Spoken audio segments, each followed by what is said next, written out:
ঢাকা বিশ্ববিদ্যালয় থেকে সরাসরি যুক্ত হচ্ছেন সহকর্মী মাজহারুল ইসলাম। মাজহার, আন্দোলন নিয়ে কি বলছেন শিক্ষকরা? ঢাকা বিশ্ববিদ্যালয়ের সার্বিক চিত্র জানাবেন আমাদের। জিতুনি, আপনাকে ধন্যবাদ। আপনি যেমনটা বলছিলেন যে গতকালকে থেকেই কিন্তু শিক্ষকদের যে কর্মবিরতি সেটি কিন্তু সর্বাত্মকভাবে চলছে, তার অর্থাৎ একই কায়দায় কিন্তু আজকে দ্বিতীয় দিনের মতো শিক্ষক কর্মকর্তা কর্মচারীরা ঢাকা বিশ্ববিদ্যালয়ে কিন্তু কর্মবিরতি পালন করেছেন। আপনি জানেন যে বাংলাদেশের 35টি বিশ্ববিদ্যালয়ে আন্দোলন চলছে। শিক্ষকদের যে দাবি, গত 13 মার্চ শিক্ষকদেরকে কেন্দ্র করে যে প্রত্যয় স্কিম ঘোষণা করা হয়েছিল তার বাতিলের দাবিতে এবং তাদের যে আরো কিছু দাবি দেওয়া রয়েছে, শিক্ষকদের বেতনকে সুপার গ্রেড উন্নতিকরণ এবং তাদের স্বতন্ত্র পে স্কেলের দাবিতে কিন্তু তারা আন্দোলন করছেন। সেই আন্দোলন কিন্তু ঢাকা বিশ্ববিদ্যালয় হচ্ছে এবং আপনি জানেন যে গতকাল ঢাকা বিশ্ববিদ্যালয়ের প্রতিষ্ঠা বার্ষিকী ছিল, সেখানেও কিন্তু শিক্ষকরা অংশগ্রহণ করেননি, কারণ তারা বলছেন তাদের যে দাবি সেই দাবি না মানা পর্যন্ত তারা আন্দোলন করবেন। তবে একটু আগে আমরা যেটা শুনেছি, শিক্ষক সমিতির যিনি সভাপতি তিনি বলেছেন যে পেনশন কর্তৃপক্ষ তাদের কিছু জিনিস তারা স্পষ্ট করেছে, যেটা বয়স যে 60 বছর ছিল সেটা 65 বছরে নিয়ে এসেছে ইত্যাদি কিছু দাবি দাও তারা মেনে নেওয়ার কথা বলেছেন। কিন্তু তারা বলছেন তাদের দাবি যতক্ষণ না পর্যন্ত সবগুলো দাবি মেনে না হবে ততক্ষণ পর্যন্ত তারা তাদের এই আন্দোলন চালিয়ে যাবে। আমরা একটু ঢাকা বিশ্ববিদ্যালয়ের সাবেক প্রক্টর ইসলামী ইতিহাস সংস্কৃতি বিভাগের অধ্যাপক ডক্টর গোলাম রব্বানীর সাথে একটু কথা বলি, মূলত তাদের কি দাবি দাওয়াগুলো। স্যার, আপনাদের এই আন্দোলন কতদিন চলবে? মূল দাবিগুলো আপনাদের কি? দুটো হলো যে আন্দোলন শুরু হয়েছে, এই আন্দোলন চলাটা নির্ভর করছে যে 13 তারিখে যে অর্থ মন্ত্রণালয় থেকে যে প্রজ্ঞাপনটা জারি হয়েছিল সেই প্রজ্ঞাপনটি প্রত্যাহার করে গেলে এটি হয়তো আর আগামীকাল আন্দোলনের প্রয়োজন হবে না। এটি একটা পরিষ্কার অবস্থান আমাদের। দ্বিতীয় হলো যে কেন আন্দোলন, এটি প্রতিবাদ যৌক্তিকভাবে কিন্তু এগুলো আমরা উপস্থাপন করেছি এবং আমরা বিশ্বাস করি সকলে বিষয়টা অবহিত আছেন। আমরা চাচ্ছি যে প্রচলিত ব্যবস্থাটি পেনশন কাঠামোতে ছিল সেটিতে আমরা ফিরে যেতে চাই। আর আমরা শুধু প্রত্যাখ্যান করছি প্রত্যয়কে, পাশাপাশি বঙ্গবন্ধু কন্যা মাননীয় প্রধানমন্ত্রী শেখ হাসিনা কর্তৃক প্রদত্ত যে একটি আর্থিক নিরাপত্তা বলয় সৃষ্টির যে একটা ভালো উদ্যোগ, যেটি 4টি স্কিমের মাধ্যমে আছে, সেই স্কিমগুলো অব্যাহত থাকবে, আমরাও সেটিকে সমর্থন করি এবং এই স্কিমগুলোকে নষ্ট করার জন্য কেউ এই ধরনের কোনো প্রত্যয় স্কিম এনেছে কিনা সেটি বিবেচনার জন্য আমরা সবার প্রতি দাবি রাখছি। আমার মনে হয় যে আর সময় ক্ষেপণ না করে এটি প্রত্যাহার করে শিক্ষক প্রতিনিধিদের সাথে আলোচনায় বসে যদি সত্যি কিছু করার থাকে ভবিষ্যতে সেটি করা যেতে পারে।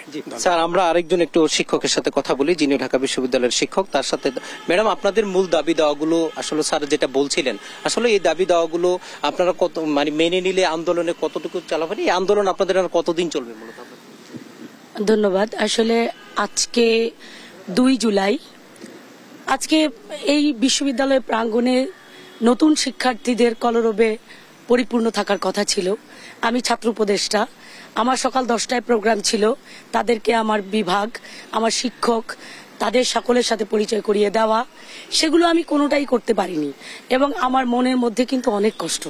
এই কাজটি আমরা, যেটি সাধারণভাবে রুটিন কাজ যেগুলো চলার কথা ছিল, শিক্ষকের কাজ হচ্ছে ক্লাসরুমে যাওয়া, শিক্ষকের কাজ হচ্ছে শিক্ষা প্রদান করা এবং ছাত্রছাত্রীদেরকে নিয়েই এই বিশ্ববিদ্যালয় এবং শিক্ষক ছাত্রছাত্রী নিয়ে বিশ্ববিদ্যালয়ের প্রাঙ্গণ সুন্দর থাকবে, কলরবপূর্ণ থাকবে, এটাই আমরা কামনা করি। আজকে আপনারা তাকান, দেখেন চারিদিকে শিক্ষার্থী নাই, আমরা আন্দোলনে বসে আছি, আমরা ক্লাসরুমে নাই, আমরা রিসার্চে নাই, আমরা কোথাও নাই।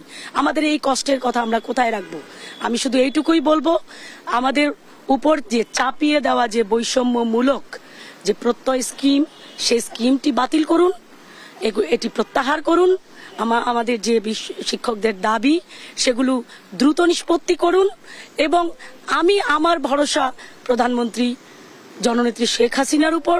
আমি মনে করি তিনি আমাদের উপর দৃষ্টি ফেরালেই এই সমস্যার সুন্দর এবং চমৎকার সমাধান হবে।